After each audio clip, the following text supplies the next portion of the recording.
Assalamualaikum warahmatullahi wabarakatuh. Halo semuanya, perkenalkan saya Gian Greni, mahasiswa Prodi D3 Keperawatan, Stikes RS Profesor Dr. Jalatu Medan Ambon. Nah, jadi teman-teman, pada video kali ini saya akan menjelaskan mengenai obat pencernaan dan diare, kemudian penggolongan, mekanisme kerja, dan contoh zat obatnya. Berikut penjelasannya. Obat sistem pencernaan dan diare. Obat sistem pencernaan adalah obat yang digunakan untuk mengatasi gangguan pada saluran cerna, seperti mah, mual, muntah, konstipasi, dan diare. Gangguan ini dapat terjadi akibat pola makan, infeksi, stres, atau efek obat tertentu. Obat diare digunakan untuk mengurangi frekuensi BAB cair dengan cara memperlambat motilitas usus, mengikat toksin atau mikroorganisme, serta mengganti cairan dan elektrolit yang hilang agar tidak terjadi dehidrasi. Adapun penggolongan obat pencernaan.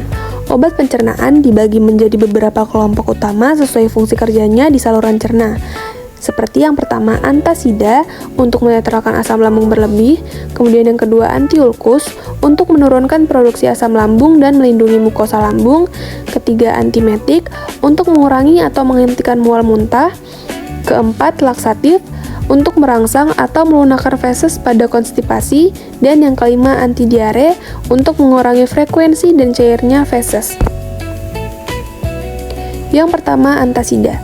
Antasida bekerja dengan cara menetralkan asam lambung yang berlebihan sehingga menurunkan iritasi pada dinding lambung dan mengurangi rasa nyeri ulu hati.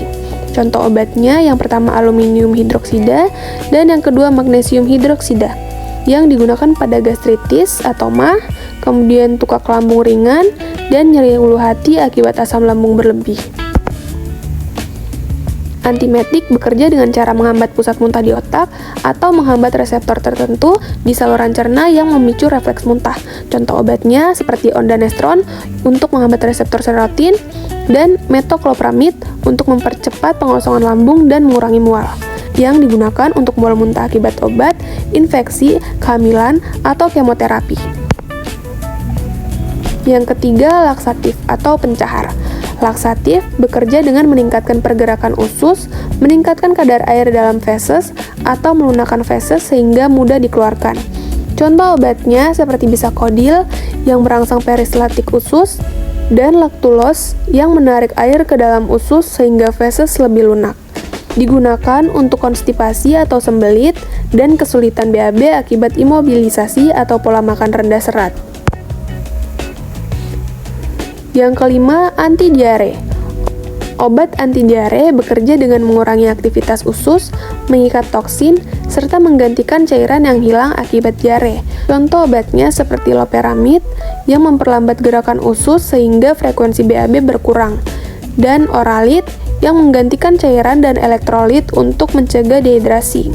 Digunakan untuk diare akut, ringan, sampai sedang, dan pencegahan dehidrasi akibat kehilangan cairan tubuh. Adapun mekanisme kerja obat diare. Obat diare bekerja melalui beberapa mekanisme utama sesuai penyebabnya. Seperti yang pertama, menurunkan motilitas usus sehingga feses lebih lama berada di usus. Kemudian yang kedua, mengikat toksin, bakteri atau zat iritatif di usus. Kemudian yang ketiga, menggantikan cairan dan elektrolit yang hilang atau oralit. Dan yang keempat, pada kasus tertentu dapat diberikan antibiotik jika disebabkan infeksi bakteri.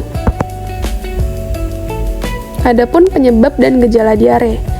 Diare dapat terjadi karena beberapa faktor seperti infeksi virus, bakteri, atau parasit, kemudian keracunan makanan, kemudian intoleransi makanan misalnya laktosa, dan efek samping obat tertentu.